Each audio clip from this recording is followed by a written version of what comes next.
I wish you would kill yourself already. I am dating 4 guys simultaneously to cope with my heartbreak that happened 5 years back. I recognize it is wrong, but don't feel guilty about it. Yeah, that's crazy, 4 guys. Some kids in my class formed a WhatsApp hate group of my name a year back. I recently found out that my best friend is also a member in it. I got raped at a party my sophomore year of college. I had never been in a relationship and was planning on saving myself from marriage. No one deserves to be robbed of so much, especially someone who's never been in a relationship. To experience a violent kind of shattering of your own personal boundaries is probably one of the most heartbreaking things that can happen. The one thing that they can't take away from you is your own willingness of giving yourself to another person and open your heart, because I think that's what truly matters. My boyfriend manipulated and forced me into having an abortion of our baby that I really wanted to keep. He called me crazy and broke up with me a few months later, saying, "You're not getting over it fast enough. I'm paranoid that I can never have a child again." Being in a relationship with someone who's manipulative is a very real thing, and give it a shot with someone else that you really love. Don't discount the whole idea. My stepmom is very rude to me and continuously breaks my heart.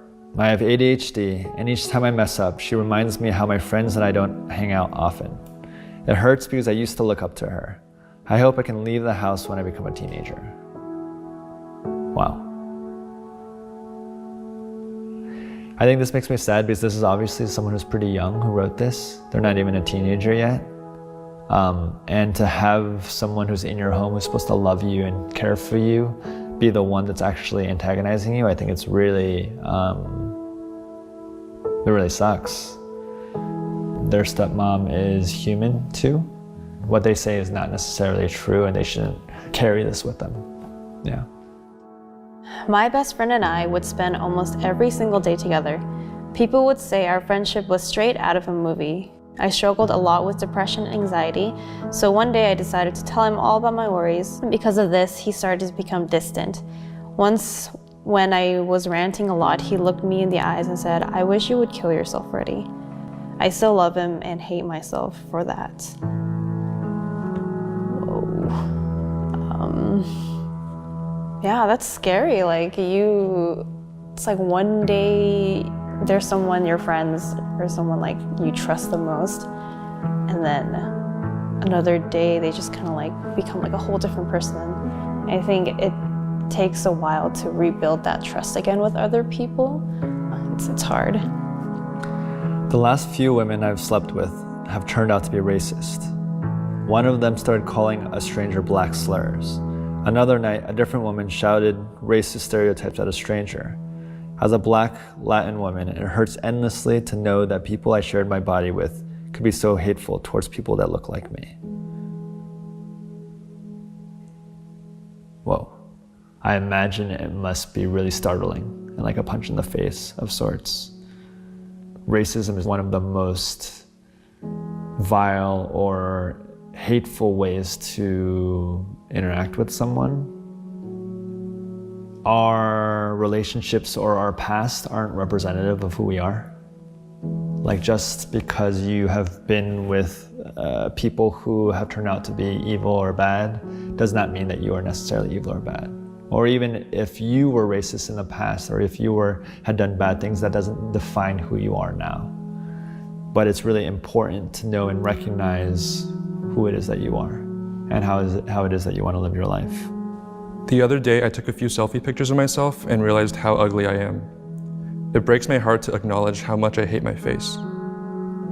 That's really rough. That's the worst feeling. There's a lot of pain in feeling inadequate in your appearance and just comparing yourself constantly to other people who you perceive as more attractive in society. There's unspoken standards of beauty which really impact how confident you are when you're interacting with people. and that's very unfortunate.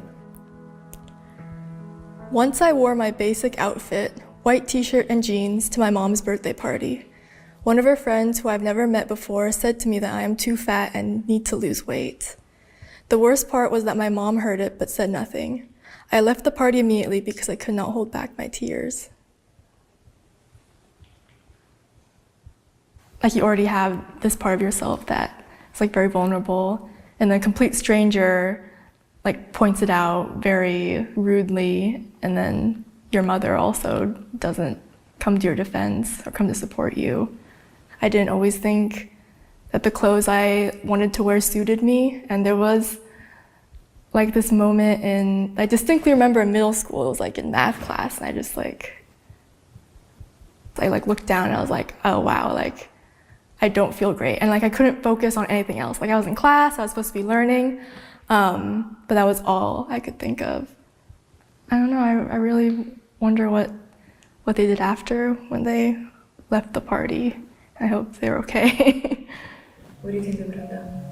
After I picked up my daughter's ashes from the funeral, I went home and ate some of them.